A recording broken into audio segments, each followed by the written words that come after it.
So it Mm-hmm. should be interesting.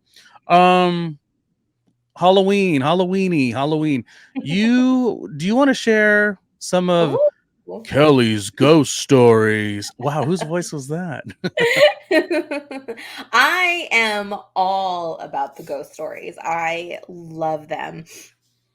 My aunt is notorious for loving, she loves to go like ghost hunting, and she loves like all things spiritual and, kind of paranormal and that sort of thing. And you kind of got us a little bit more interested in it.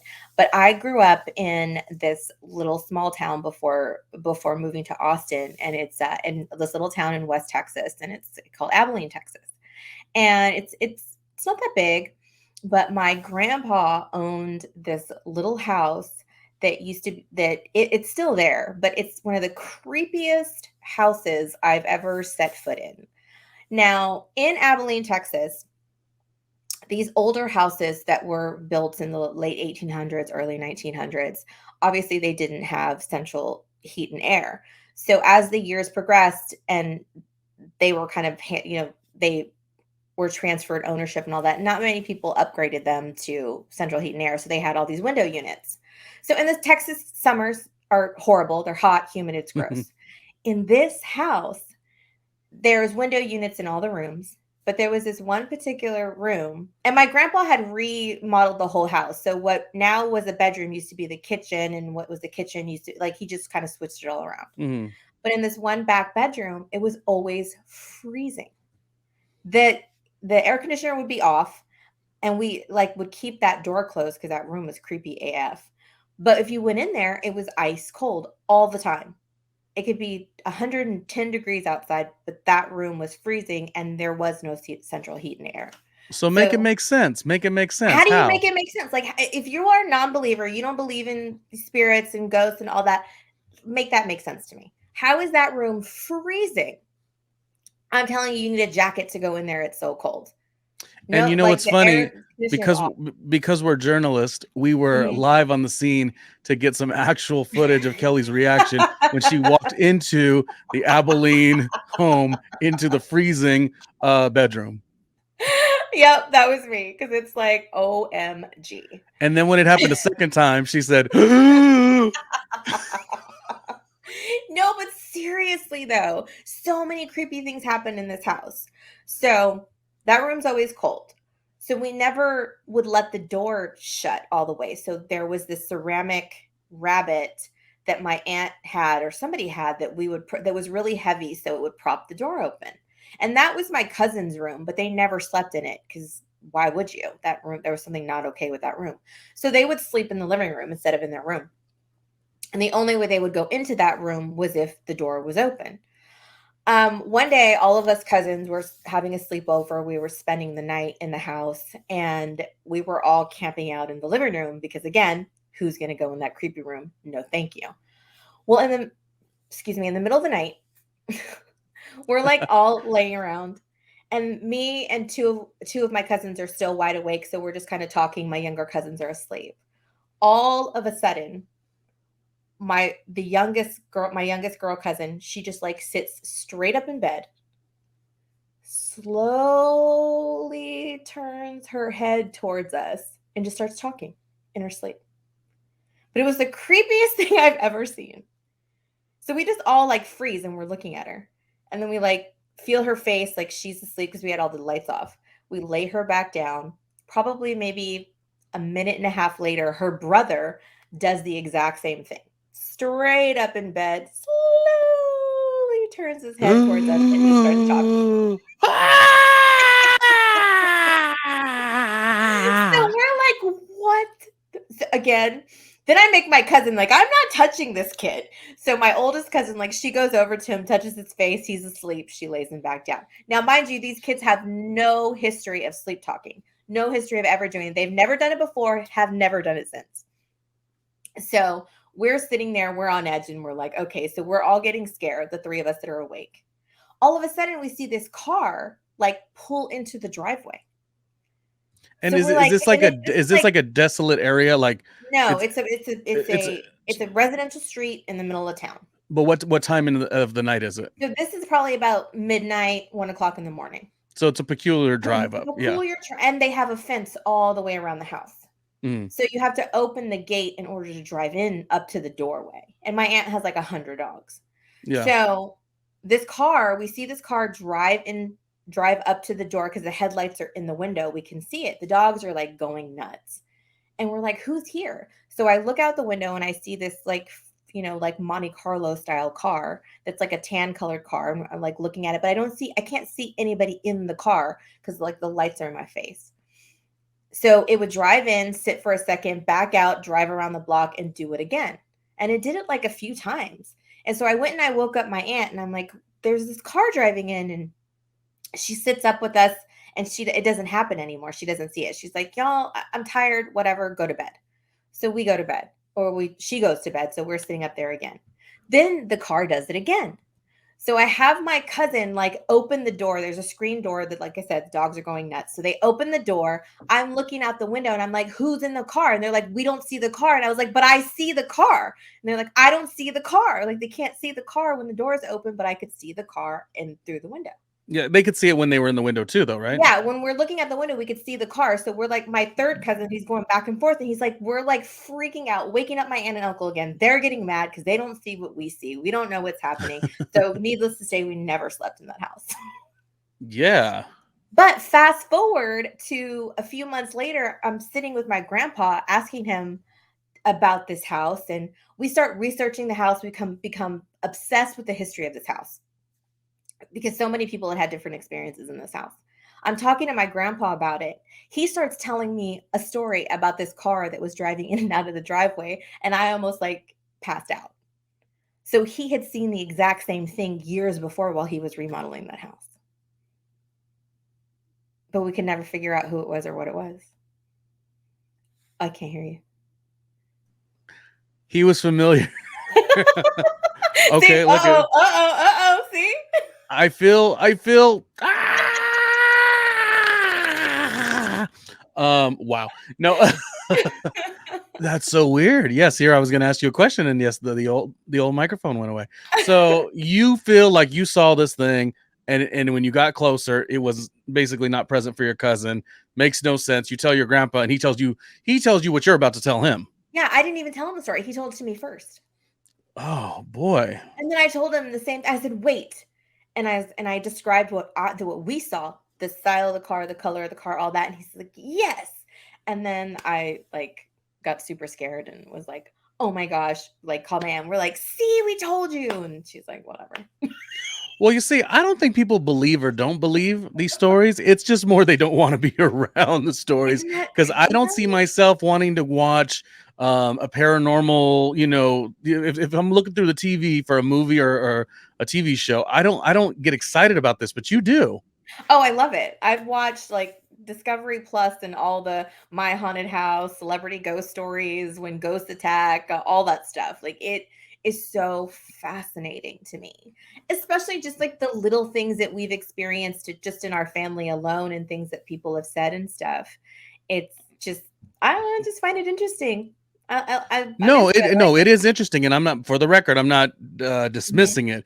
I'm more so saying, ooh, I don't know if I want to like conjure anything up. You know what I mean? Let's leave it alone. Conjure is maybe not the word. That's a good series of semi-autobiographical stories. The Conjuring. But I did remember one time in life, I did think somebody did touch my buttocks. And so maybe there was a ghost in that moment. I mean, and I swear I turned around so fast and I said, it's such a hard one to prove, because it was in the middle of New York City. So it could have been like anybody, because you're walking with like, 60 people around you at any given time. Mm-hmm. But I turned so fast. I was like, who touched my butt? Like something did actually touch my butt. I remember getting like a little grab. Okay. Yeah, like a little grab. Okay, that's a significant touch. So I'm not saying if it was a spirit or a ghost or anything like that. I'm just saying I remember that being peculiar. Should I be alarmed of something like that? Well, wait, you're not alarmed of these stories. You're just saying that they exist. Well, I mean, at the time when you're personally trying to figure out what's going on, yeah, it's really creepy and scary. Especially we were really young when this happened. And the most interesting thing about this house is my grandpa, once, my aunt had moved out of it, he started renting it out. And for whatever reason, she left that ceramic rabbit in the house to prop that creepy room open, the door. That house had multiple renters, but they would move out like in the middle of the night and never say anything. Oh, They would just like because take people who off. they'd show up, they were like, "Not with this house. I'm out of here." Yeah. So they never said Mm. anything, but I'm guessing the is the house is house still still there. erected to this day? Yeah, people somebody's living in it now.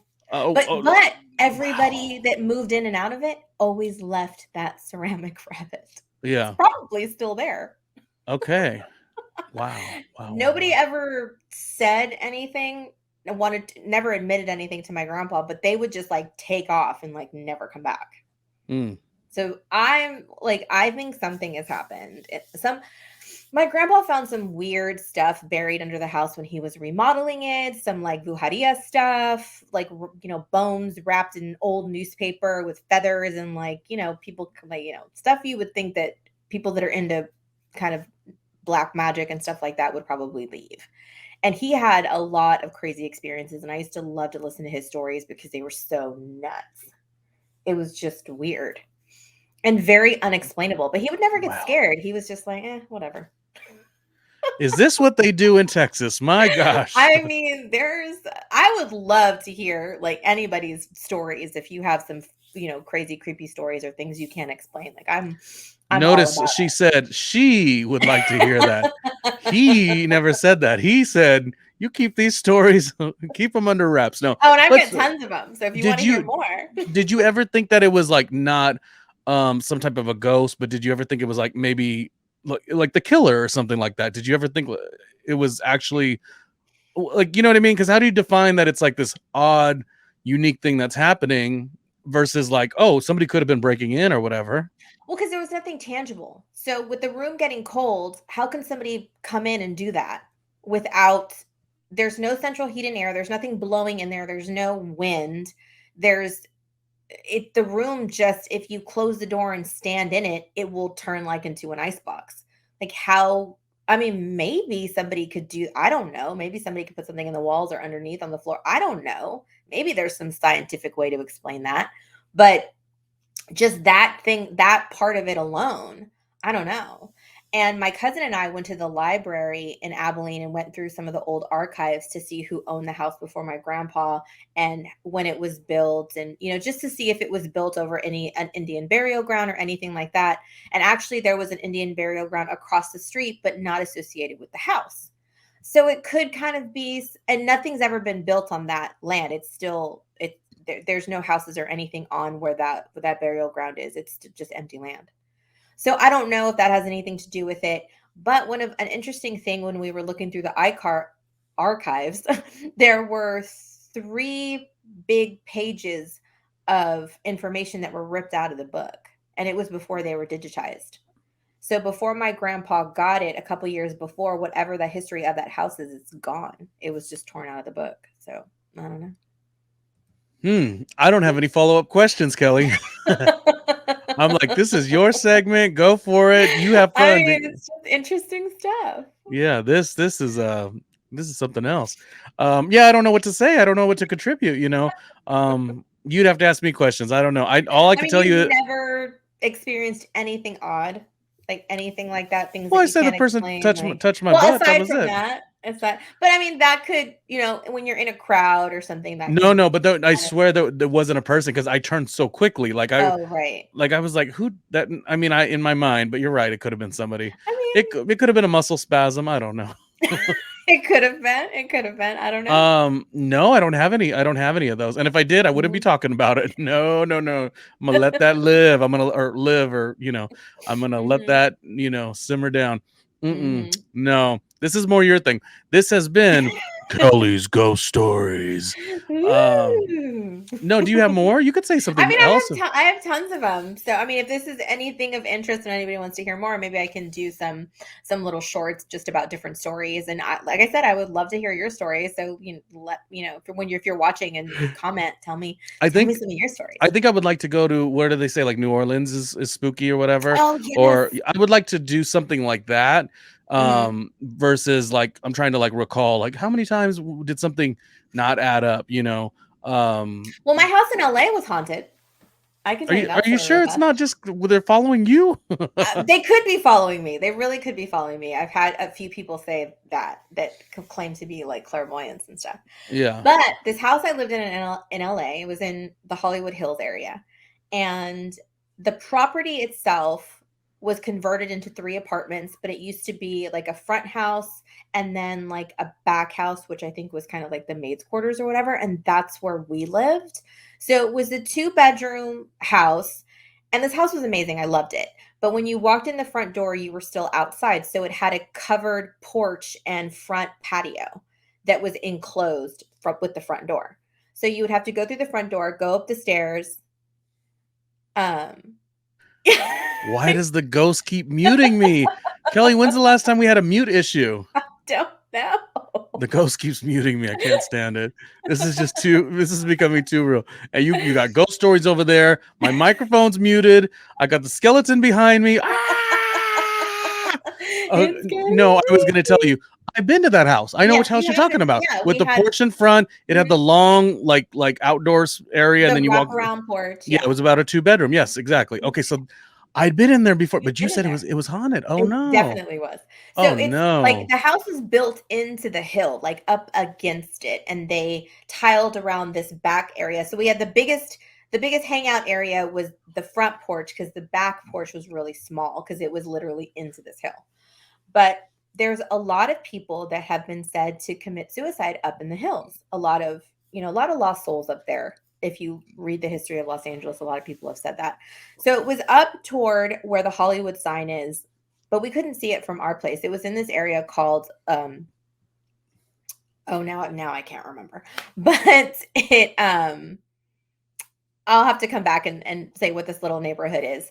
But one day I had a roommate and his room was off of the kitchen. So our rooms were separated by the kitchen and the second bathroom. So I couldn't really ever hear what was going on over there, but he used to work nights. And so I would be in the house by myself until probably about midnight or 1 o'clock in the morning when he would get home. Sometimes he would get home a little earlier between 10 and 11:30, depending on his schedule. But I had just gotten a new dog. And first of all, when I first moved into this house, I was terrified of it. I used to have to sleep with all the lights on. For whatever reason, I don't know, but I was super Wait, why uncomfortable. would you move into that house if you didn't like it from the beginning? I didn't feel that until I was already moved in and I was there by Mm. myself one night.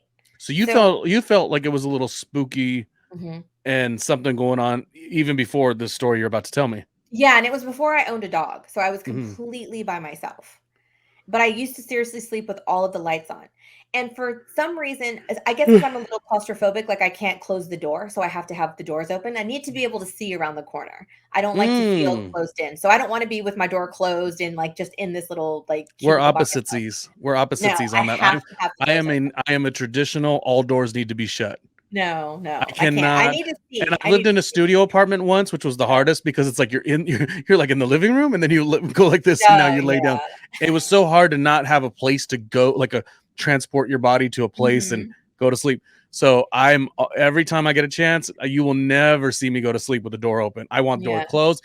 I even want the door locked. My roommate once was like, "Why do you lock your door?" I'm like, "It's a habit. I just love a locked door. I do. I love a locked door." Okay, back to you. No, Back to yeah. back So to Kelly's I ghost was I stories. just was. I don't know what I was afraid of. I just had a scared feeling. I would just be scared. So I had all the lights on in my room when I would go to sleep, and I would go to sleep with the television on. And it's become such a habit. I do it now, scared or not. I just always have to have the noise. But after a while, I started to relax a little bit and I started to turn more lights off. But then I adopted a dog. And so I wasn't by myself and it was great. And as she got acclimated to know my roommate and to kind of know the house and all of that, she got to know our schedules and just kind of the patterns that we had coming home. Well, one night I was laying on the couch with her, and the couch that I was sitting on was up against a wall, and the bathroom and the kitchen were on the other side of the wall. So I couldn't see into the kitchen because my back was to it and I was watching TV. So again, when you come into this house, you have to walk through the front door. You're still outside. You go up the stairs, and then you have to come in through a second door to get in the house. So we had a door to the side that had a screen door, and then we had some French doors that opened that went into the kitchen. They were like catty corner from each other. So depending on which way you wanted to come in, you would either come into the hallway right by where I was, or you would walk straight into the kitchen. So my roommate, when he would get home, he would usually come in through that screen door and then come in, go to the kitchen, get something to drink, go to his room. That was kind of his ritual, and then come and say hi to me. So this particular night, it was probably about 10:30, watching a movie. I hear all of these sounds. I hear the front door open. I hear steps, somebody walking up the stairs. It's about the time my roommate sometimes comes home, so I didn't think anything about it. I hear the door open. Somebody walk in. My dog goes into the kitchen to greet whoever is home, me thinking it's my roommate. I hear this person go into the kitchen, open the refrigerator, shut the refrigerator, open a cabinet, shut the cabinet. I heard all the noises. And then my dog comes like back over and sits with me, but a light never turned on and he never came in. So I was like, that's weird. So I looked around the corner and it was still dark in there. I called his name and nothing. Nobody was there. He came home about an hour later. So you what'd you do from the hour to the hour? So I just sat there and I literally sat there, I said out loud, I was like, okay. And I just kept watching TV. I never got up. I never went to investigate. I was like, all right then. But you were sure somebody was in there. All the sounds. Yeah. I heard them all. And he couldn't have came home, went out to the bar. He would have told me. Yeah, because you told him you were worried about this. And when he got home, he was still in his work clothes and he had not been home yet. Yeah. And I was right by, the door was behind me. I heard it swing open, I heard all the sounds. Damn. So I never told anybody that would come over. We never told anyone that we had any experiences. His only experience that he really had was that his bedroom door would open. Mm-hmm. He'd go to sleep, close it, and it would kind of be open when he would get up. So he had to start locking it. And that could have been a shifting of the house. And I was going to say, yeah. That could have been that. Well, that's what makes these stories hard. It could always be something, an actual thing. Right. It could actually be a prowler coming in, which is also, scary, or, an unexplained, ghost story. So, listen, you've got these great ghost stories. I feel like we'll have to table this and do more and more, because this whole episode is about ghosts and Halloween. So we want to look at some Halloween pictures, but this has been Kellie's Ghost Stories. Such a good voiceover. Yes. Can we table it at that and then move on to some Halloween costumes? There's been some great costumes.